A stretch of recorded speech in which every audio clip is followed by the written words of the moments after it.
जय जय श्री चैतन्य जय नित्यानंद जय अद्वैत चंद्र जय गौर भक्त वृंद।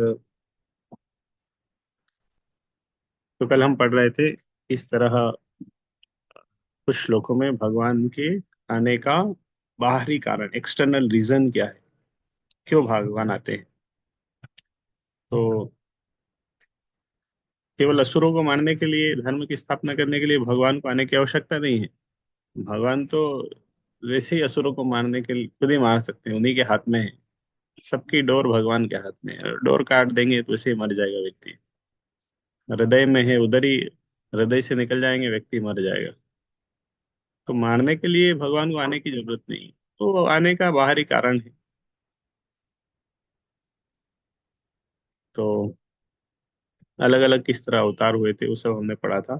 किस तरह भगवान स्वयं, भगवान कृष्ण स्वयं जाके सोच रहे थे, वैकुंठ में सोच रहे हैं कि आ, क्यों मुझे आने की जरूरत है। तो उन्होंने सोच रहे हैं कि आ, मुझे, भगवान खुद सोच रहे हैं कि मुझे ही जाना पड़ेगा। सबको, सब लोगों को भक्ति भक्ति भाव सिखाने के लिए मुझे खुद जाना पड़ेगा। तो ये कल हमने यहाँ से पढ़ा था, चार पांच प्रकार की मुक्ति है। सायुज्य मुक्ति भक्त लोग नहीं चाहते भगवान के ब्रह्म में तदाकार होना। फिर भगवान ने सोचा कि मैं युग धर्म का प्रवर्तन करूंगा, नाम संकीर्तन करूंगा और चार भाव में भक्ति दूंगा। साख्य, वात्सल्य, माधुर्य और दास्य रस। शांत रस में भक्ति भी नहीं देंगे, चार भाव में भक्ति सिखाएंगे। अपनी करीमो भक्त भाव अंगीकारे, अपनी आचरी भक्ति सिखाई मुसबारे। और इस स्वयं भक्त करके माध्यम से भगवान सोचे मैं सबको भक्ति सिखाऊंगा कि कैसे भक्त करना चाहिए, भक्ति का अभ्यास कैसे करना चाहिए, मैं शिक्षा दूंगा। आपने न कइले धर्म शिखान न जाए, यही तो सिद्धांत गीता भागवते गाय। जब तक हम खुद अभ्यास नहीं करेंगे किसी चीज का, हम किसी को सिखा नहीं सकते। गीता भागवत का यही रहस्य है।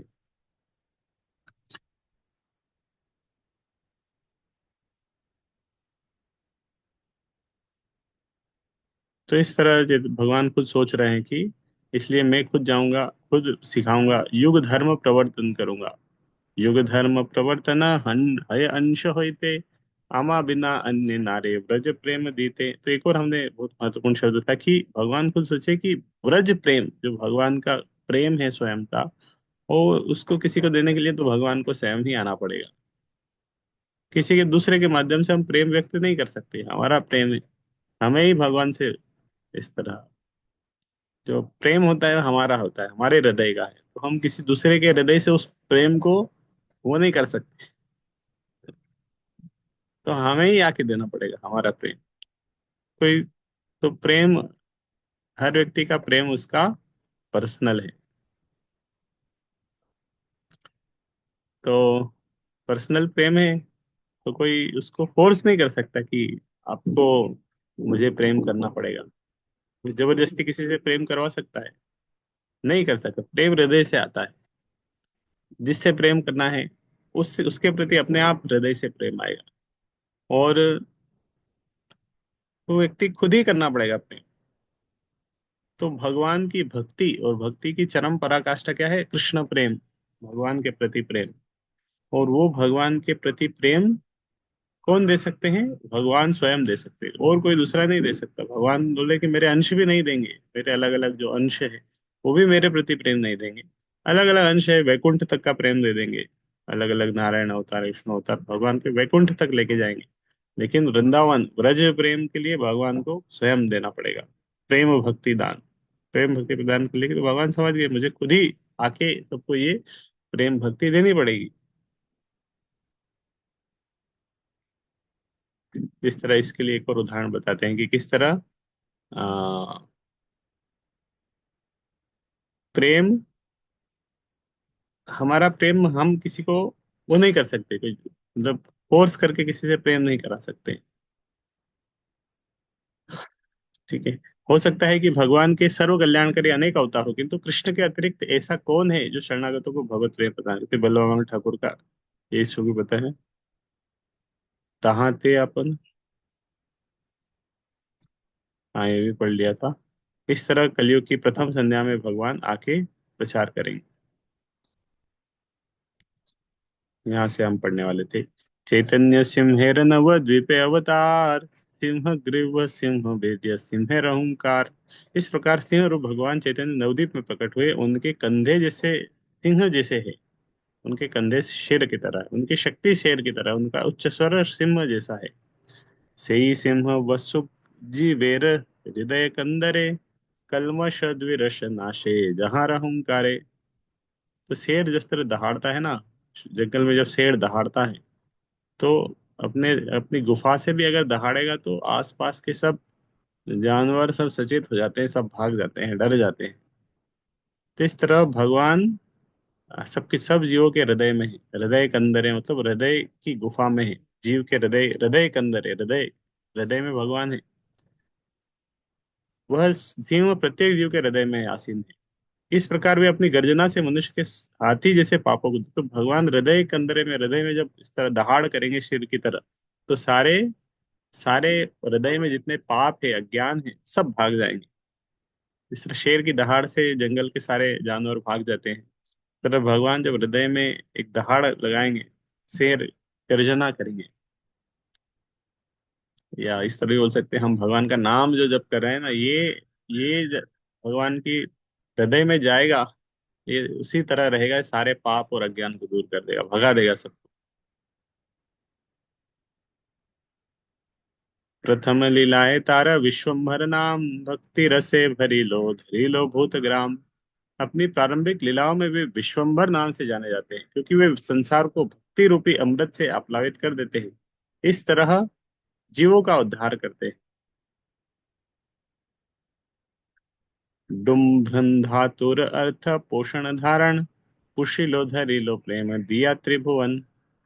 डुम्भ्रन क्रिया धातु जो विश्वम्बर शब्द की मूल है, पोषण तथा पालन का सूचक है। वे चैतन्य महाप्रभु भगवत प्रेम का वितरण करके तीनों लोगों का पालन पोषण करते हैं। तो उनका बचपन का नाम था विश्वम्भर। शेष लीलाए धरे नाम श्री कृष्ण चैतन्य, श्री कृष्ण जानाए सब विश्व कैलो धन्य। तो श्री कृष्ण चैतन्य उनका नाम कब हुआ? ये तो आ, दीक्षा के समय श्री कृष्ण चैतन्य नाम है। उससे पहले उनका नाम था विश्वम्भर, निमाई। अपनी अंतिम लीला में भगवान श्री कृष्ण चैतन्य के नाम से विख्यात है। तो भगवान श्री कृष्ण के नाम तथा महिमा के बारे में शिक्षा देकर सारे संसार को आशीर्वाद प्रदान करते हैं। श्री चैतन्य महाप्रभु केवल 24 वर्ष की आयु तक गृहस्थ आश्रम में रहे। तत्पश्चात वे संन्यास आश्रम में प्रविष्ट हुए और 48 वर्ष की आयु तक इस भौतिक जगत में प्रकट रूप में रहे। 48 साल की उम्र तक ही रहे थे। संन्यास हुआ 24 साल की उम्र में, मतलब 50%। 24, 24 दूनी 48, 24।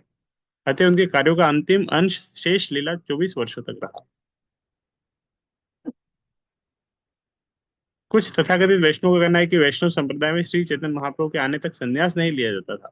यह बहुत बुद्धिमानी वाला प्रस्ताव नहीं है। श्री चैतन्य महाप्रभु ने श्रीपाद केशव भारती से संन्यास ग्रहण किया था, जो शंकर संप्रदाय के थे, जिसमें सन्यासियों के लिए केवल 10 नामों का अनुमोदन होता है। किंतु श्रीपाद शंकराचार्य के आविर्भाव के बहुत पहले से संन्यास आश्रम का अस्तित्व विष्णु स्वामी की वैष्णव परंपरा में था। इस परंपरा में 10 प्रकार के सन्यासों के नाम तथा त्रिदंड धारण करने वाले 108 प्रकार के सन्यासों के नाम पाए जाते हैं। इसकी पुष्टि वैदिक नियमों द्वारा होती है। अतएव शंकराचार्य के आविर्भाव के पहले भी वैष्णव सन्यास का अस्तित्व था। किंतु वे जो वैष्णव सन्यास के बारे में कुछ भी नहीं जानते, व्यर्थ ही घोषित करते हैं कि वैष्णव संप्रदाय में सन्यास नहीं है। श्री चैतन्य महाप्रभु के काल में समाज में शंकराचार्य का अत्यधिक प्रभाव था। लोग सोचते थे कि सन्यास केवल शंकराचार्य की परंपरा में ही ग्रहण किया जा सकता था। श्री चैतन्य महाप्रभु चाहते तो गृहस्थ बने रहकर भी प्रचार के कार्यों को संपन्न करते रहते, किंतु उन्होंने देखा कि गृहस्थ जीवन उनके उद्देश्य में बाधक है। अतः उन्होंने संन्यास ग्रहण करने का निश्चय किया। चूंकि उनके संन्यास ग्रहण करने का उद्देश्य जनता का ध्यान आकृष्ट करना भी था, अतएव सामाजिक प्रथा को किसी प्रकार से विचलित न करने की इच्छा से उन्होंने शंकराचार्य की परंपरा में एक सन्यासी से संन्यास दीक्षा ली। यद्यपि वैष्णव संप्रदाय में भी संन्यास दिया जाता था। शंकर संप्रदाय में सन्यासियों को 10 प्रकार के नाम दिए जाते हैं। तो शंकराचार्य के उसमें अलग अलग नाम रहते हैं: तीर्थ, आश्रम, वन, अरण्य, गिरी, पर्वत, सागर, सरस्वती, भारती, पुरी। संन्यास में केवल संन्यास में प्रवेश करने के पूर्व ब्रह्मचारी को, जो कि सन्यासी का सहायक होता है, ब्रह्मचारी के नामों में से कोई एक नाम दिया जाता है। तीर्थ तथा आश्रम उपाधि वाले सन्यासी सामान्यतया द्वारका में रहते हैं। तो ये अलग अलग, इसमें ब्रह्मचारी पुराना नाम रहता है, इधर से भी कुछ नाम ऐड किया जाता है। तीर्थ तथा आश्रम उपाधि वाले सन्यासी भक्ति सामान्यतया द्वारका में रहते हैं और उनका ब्रह्मचारी नाम स्वरूप होता है। वन तथा अरण्य नामक सन्यासी पुरुषोत्तम या जगन्नाथपुरी में रहते हैं, उनका ब्रह्मचारी नाम प्रकाश होता है। गिरी पर्वत तथा सागर उपाधि वाले सामान्यतया बद्रिकाश्रम में रहते हैं, उनका ब्रह्मचारी नाम आनंद होता है। सरस्वती भारती तथा पूरी उपाधि वाले सामान्यतः दक्षिण भारत में श्रृंगेरी में रहते हैं, उनका ब्रह्मचारी नाम चैतन्य होता है। श्रीपाद शंकराचार्य ने भारत में चारों दिशाओं उत्तर दक्षिण पूर्व तथा पश्चिम में 4 मठ स्थापित किए। इन्हें अपने 4 सन्यासी शिष्यों को सौंप दिया। अब इन 4 मुख्य मठों के अंतर्गत मठों की सैकड़ों शाखाएं हैं, और यद्यपि इनमें औपचारिक एकरूपता है, किंतु उनकी कार्य प्रणाली में बहुत अंतर है। इन मठों के 4 विभिन्न संप्रदाय आनंदवार, भोगवार, कीटवार तथा भूमिवार के नाम से विख्यात है, और कालक्रम से इनमें विभिन्न विचारों तथा नारों का विकास हुआ है। तो इस तरह परंपरा के अनुसार चीजें बदल जाती है। परंपरा के नियमानुसार शंकर संप्रदाय में संन्यास आश्रम में प्रवेश करने के इच्छुक व्यक्ति को पहले एक प्रामाणिक सन्यासी के अधीन ब्रह्मचारी के रूप में प्रशिक्षण लेना होता है। ये तो हर जगह ही होता है, डॉक्टर बनने से पहले असिस्टेंट डॉक्टर बनना पड़ता है, किसी डॉक्टर के अंडर में रह के ट्रेनिंग करनी पड़ती है। ब्रह्मचारी का नाम उस समूह के अनुसार निश्चित होता है जिस समूह का वह सन्यासी होता है। श्री चैतन्य ने केशव भारती से संन्यास दीक्षा ली। जब वे सर्वप्रथम केशव भारती के पास गए तो उन्हें ब्रह्मचारी के रूप में स्वीकार किया गया। उनका नाम श्री कृष्ण चैतन्य ब्रह्मचारी रखा गया। संन्यास ग्रहण कर लेने के बाद उन्होंने श्री कृष्ण चैतन्य नाम रखना पसंद किया। गुरु शिष्य परंपरा के महान आचार्यों ने यह नहीं बतलाया है कि चैतन्य महाप्रभु ने भारती से संन्यास लेने के बाद अपने नाम के साथ भारती क्यों नहीं लगाया। श्रील भक्ति सिद्धांत सरस्वती गोस्वामी महाराज ने स्वयं आगे आकर इसके विषय में व्याख्या दी कि शंकर संप्रदाय का सन्यासी यह सोचता है कि वह सर्वोपरि बन गया है। अतः श्री चैतन्य ने इसी भ्रांत से बचने के लिए अपना नाम श्री कृष्ण चैतन्य रखा और अपने आप को नित्य सेवक के रूप में स्थापित किया। ब्रह्मचारी से आशा की जाती है कि वह गुरु की सेवा करेगा, अतएव उन्होंने अपने गुरु की सेवा को अस्वीकार नहीं किया। इसे पद को स्वीकार करना शिष्य तथा गुरु के पारस्परिक संबंध के अनुकूल है। तो शिष्य को हमेशा गुरु की सेवा करना चाहिए, ऐसा नहीं अब हम सन्यासी बन गए, अब गुरु की क्या सेवा की जरूरत है। प्रभुपाद जी सन्यास लेने के बाद भी फिर गुरु की सेवा के लिए वो अमेरिका गए प्रचार करने के लिए। प्रामाणिक जीवन में यह भी उल्लेख मिलता है कि भगवान श्री कृष्ण चैतन्य ने सन्यास ग्रहण करते समय दंड तथा भिक्षा पात्र धारण किया, तो सन्यास आश्रम के प्रतीक है। तार युगावतार जानी गर्ग महाशय, कृष्ण नाम करणे करिया छे निर्णय। उनको कलयुग के लिए अवतार जानकर ही गर्ग मुनि ने कृष्ण के नामकरण संस्कार के समय उनके आविर्भाव की भविष्यवाणी की थी। तो चैतन्य महाप्रभु के आविर्भाव की भविष्यवाणी गर्ग मुनि ने भी की थी, जब वो कृष्ण के नामकरण कर रहे थे। कृष्ण का नामकरण किस जगह में हुआ था, किसी को पता है तो बता सकते हैं। किस जगह में कृष्ण का नामकरण हुआ था, मतलब आंगन में हुआ कि होटल में हुआ कि कहाँ हुआ, किस जगह में कृष्ण का नामकरण हुआ था, चैट बॉक्स में टाइप करके बता सकते हैं। जब यह बालक विभिन्न युगों में प्रकट होता है तो उसके अन्य 3 रंग होते हैं, श्वेत, लीला तथा पीत। इस समय यह दिव्य श्याम रंग में प्रकट हुआ है। शुक्ल रक्त पीत वर्ण, यही 3 द्युति, सत्य त्रेता कली काले धरे न श्रीपति। श्वेत, लाल तथा पीत ये 3 शारीरिक कांतियां हैं, जिन्हें लक्ष्मी देवी के पति भगवान क्रमशः सत्य, त्रेता तथा कलयुग में धारण करते हैं। शांडिल्य मुनि के आश्रम में ये गलत है। गर्ग मुनि ने भगवान कृष्ण का नामकरण किस स्थान पे किया था? पार्क में किया, मंदिर के अंदर में किया, घर में किया, या कोलार में किया, या कुआं में अयोध्या नहीं, बाईपास अवधपुरी में जहाँ किया, गाय पालते हैं वैसी जगह। गौशाला में किया है, गाय पालते गौशाला, हैं। हाँ, गौशाला में। सिंपल एक ही शब्द कहते हैं, गौशाला में भगवान का नामकरण। इदानीं द्वापरेति हो कैलो हैलो कृष्ण वर्ण, यही सब शास्त्रगम पुराणेर मर्म। अब द्वापर युग में भगवान श्याम रंग लेकर अवतरित हुए थे। इस संदर्भ में पुराणों तथा अन्य वैदिक ग्रंथों के कथनों का यही सार है। द्वापर युग में भगवान कृष्ण वर्ण में प्रकट होते हैं। वे पीत वस्त्र धारण करते हैं, अपने आयुध लिए रहते हैं और कौस्तुभ मणि एवं श्रीवत्स चिन्ह से अलंकृत रहते हैं। उनके लक्षणों का ऐसा वर्णन किया गया है। तो ये भागवत का श्लोक है। राजा निमि से राजयोगियों में सर्वप्रथम संत करभाजन ने विभिन्न युगों में भगवान के विविध स्वरूपों के संबंध में बतलाते हुए कहा था। कलि युगे युग धर्म नामेर प्रचार, तथी लागी पीत वर्ण चैतन्यावतार। कलि युगे युग धर्म नामेर प्रचार। कलयुग में युग धर्म क्या है? भगवान के नाम का प्रचार करना, नाम का नाम का जप करना, नाम का आचरण करना, नाम का आश्रय लेना। कलि युग युग धर्म नाम संकीर्तन, भगवान का नाम जप करना चाहिए अच्छे से। कलयुग की धार्मिक विधि यह है कि भगवान के पवित्र नाम की महिमाओं का प्रसार किया जाए। केवल इसी उद्देश्य से भगवान पीत रंग लेकर श्री चैतन्य रूप में अवतरित हुए। इस कलयुग में हर एक के लिए धर्म का व्यवहारिक विधि यही है कि वह ईश्वर के नाम का कीर्तन करे। इसका सूत्रपात इस युग में भगवान श्री चैतन्य ने किया। भक्तियों का शुभारंभ ही पवित्र नाम के कीर्तन से होता है। इसकी पुष्टि मध्वाचार्य ने मुंडक उपनिषद के अपने भाष्य में की है। उन्होंने नारायण संहिता के श्लोक का प्रमाण दिया है। तो नारायण संहिता का ये श्लोक है। द्वापरीर्जनिर्विष्णु पंचरात्रेस्तु केवल कलो तु नाम मात्रेण पूज्यते भगवान हरि। द्वापर युग में लोगों को भगवान विष्णु की पूजा नारद पंचरात्र तथा अन्य ऐसे प्रमाणिक पुस्तकों के विधानों के द्वारा ही करनी चाहिए। फिर यह कलो तु नाम मात्रेण पूज्यते भगवान हरि।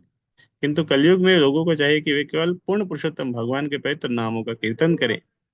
हरे कृष्ण मंत्र का उल्लेख कई उपनिषदों में विशेष रूप से किया गया है, यथा कली संतरण उपनिषद में, जहां यह कहा गया है। तो ये कली संतरण उपनिषद का श्लोक है।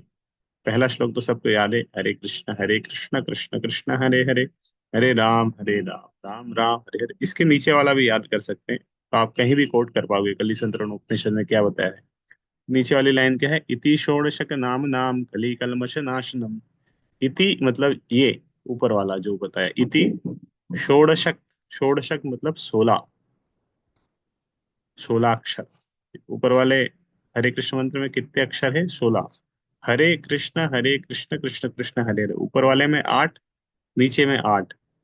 तो इस तरह षोडशक 16 शब्दों का नाम है। हरे मिलके एक हुआ, कृष्ण मिलके एक, इस तरह 16 षोडशक नाम नाम, 16 नामों से बना है। 16 नाम है ना, हरे कृष्ण और राम, ये तीनों मिलके 16 बार उच्चारण हुआ। कृष्ण 4 बार आया, राम 4 बार आया, हरे 8 बार आया। तो षोडशक नाम नाम, 16 अक्षर का नाम है। इति षोडशक नाम नाम कली कलमश नाशनम। कली के कलमश का नाश करने वाला है ये 16 अक्षर का नाम, कली कलमश नाशनम। नातः पर तरव उपाय सर्व वेदेषु दृश्यते। इससे बढ़कर, मतलब ये कलयुग में ये मंत्र से बढ़कर, नातः पर तरव उपाय, दूसरा कोई उपाय सर्व वेदेषु, सारे वेदों में देखो नहीं मिलेगा, यही सबसे बेस्ट है। इस तरह हेडेक होता है, हेडेक के लिए कोई हो सकता है एक मेडिसिन जो बेस्ट है हेडेक की मेडिसिन, इसी तरह कली के कलमश को नाश करने के लिए ये बेस्ट मेडिसिन है। बाकी मेडिसिन होगी थोड़ा छोटा मोटा काम करेगी, लेकिन बेस्ट मेडिसिन कलयुग के लिए ये है, हरे कृष्ण मंत्र का जप करना। समस्त वैदिक साहित्य में खोजने के बाद इस युग के लिए हरे कृष्ण के कीर्तन से अधिक उत्कृष्ट अन्य कोई धर्म विधि नहीं मिलेगी। तप्त हेम समकांति प्रकांड शरीर, नव मेघ जिनि कंठ ध्वनि जे गंभीर। एक मिनट है, इसका बैटरी बंद होने वाला, कभी भी बंद हो सकता है, आप तैयार रहिएगा। इसकी बैटरी डाउन है मोबाइल का, लैपटॉप का, और टाइम भी हो गया है तो मैं चार्जर नहीं लगा रहा। उनके विस्तृत शरीर की कांति पिघले सोने के समान है, उनकी गंभीर वाणी नए उमड़े बादलों की गर्जना को परास्त करने वाली है। दैर्ध्य विस्तारे जई अपना रहते, चारि हस्त होए महापुरुष विख्यात। जो व्यक्ति अपने हाथ से 4 हाथ ऊंचा और इतना ही चौड़ा होता है वह महापुरुष कहलाता है। हरे कृष्ण।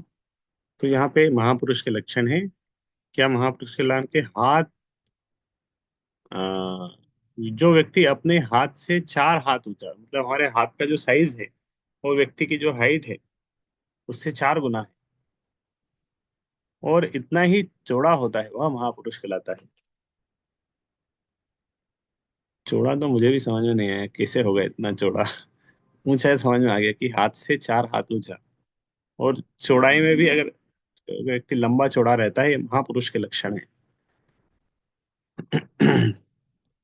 न्यग्रोध परिमंडल है तार नाम, न्यग्रोध परिमंडल तनु चैतन्य गुण धाम। ऐसा व्यक्ति न्यग्रोध परिमंडल कहलाता है। समस्त सद्गुणों के मूर्तिमंत स्वरूप श्री चैतन्य महाप्रभु का शरीर न्यग्रोध परिमंडल है। ये शारीरिक लक्षण भगवान के अतिरिक्त जिन्होंने बद्ध जीवों को अपनी ही माया में लगा रखा है, अन्य किसी में नहीं पाए जाते। मतलब भगवान के शरीर में कुछ विशेष दिव्य लक्षण होते हैं जो भगवान के शरीर में ही रहते हैं।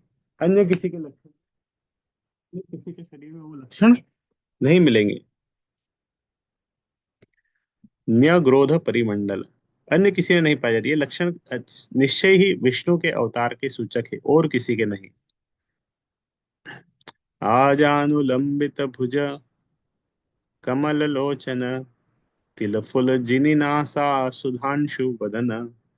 उनकी भुजाएं इतनी लंबी है कि वे उनके घुटनों तक पहुंचती है। मतलब हमारे हाथ घुटनों तक तो नहीं आते, जिसके हाथ घुटनों तक आते हैं वो महापुरुष है। उनकी आंखें कमल के फूलों के सदृश है, उनकी नासिका तिल के फूल और उनकी मुखमंडल चंद्रमा के समान है। नासिका नाक तिल के फूल के समान है, मुखमंडल चंद्रमा के समान है। शांत दास्य कृष्ण भक्ति निष्ठा परायण, शांत दांत कृष्ण भक्ति निष्ठा परायण, भक्त वत्सल सुशील सर्वभूते सम। वे शांत संयमित भगवान श्री कृष्ण की दिव्य सेवा में निष्ठा परायण, वे अपने भक्तों के प्रति स्नेहिल है, सुशील है और सारे जीवों पर संभाव रखने वाले हैं। चंदनेर अंगद बाला चंदन भूषण नृत्य काले परी करेन कृष्ण संकीर्तन। वे चंदन के बने कंगनों और बाजूबंदों से विभूषित है, वे चंदन के लेप से मंडित है। वे श्री कृष्ण संकीर्तन में नृत्य करने के उद्देश्य से ही आभूषण धारण करने करते हैं। ये सब गुण लैया मुनि विषम पायन सहस्त्र नामे कैलो तार नाम गणन। श्री चैतन्य के इन सारे गुणों को लिपिबद्ध करते हुए मुनि वैशंपायन ने विष्णु सहस्त्र नाम में उनका नाम सम्मिलित कर लिया है। तो विष्णु सहस्त्र नाम में चैतन्य नाम भी आता है, चैतन्य महाप्रभु का नाम भी आता है। दुई लीला चैतन्य आदि आर शेष, दुई लीलाए चारि चारि नाम विशेष। चैतन्य की लीला के दो विभाग है, आदि लीला तथा शेष लीला। इन दोनों लीलाओं में उनके चार चार नाम है। आदि लीला मतलब 24 साल से पहले, शेष लीला मतलब 24 साल के बाद वाली लीला। और उसमें चार चार नाम है, चार नाम इधर चार नाम इधर। तो यहाँ पे कुछ नाम वगैरह आएंगे, ये भी बड़ा तात्पर्य है। यहाँ से हम कल पढ़ेंगे 49 नंबर श्लोक से। हरे कृष्ण। श्री चैतन्य चरितामृत की जय।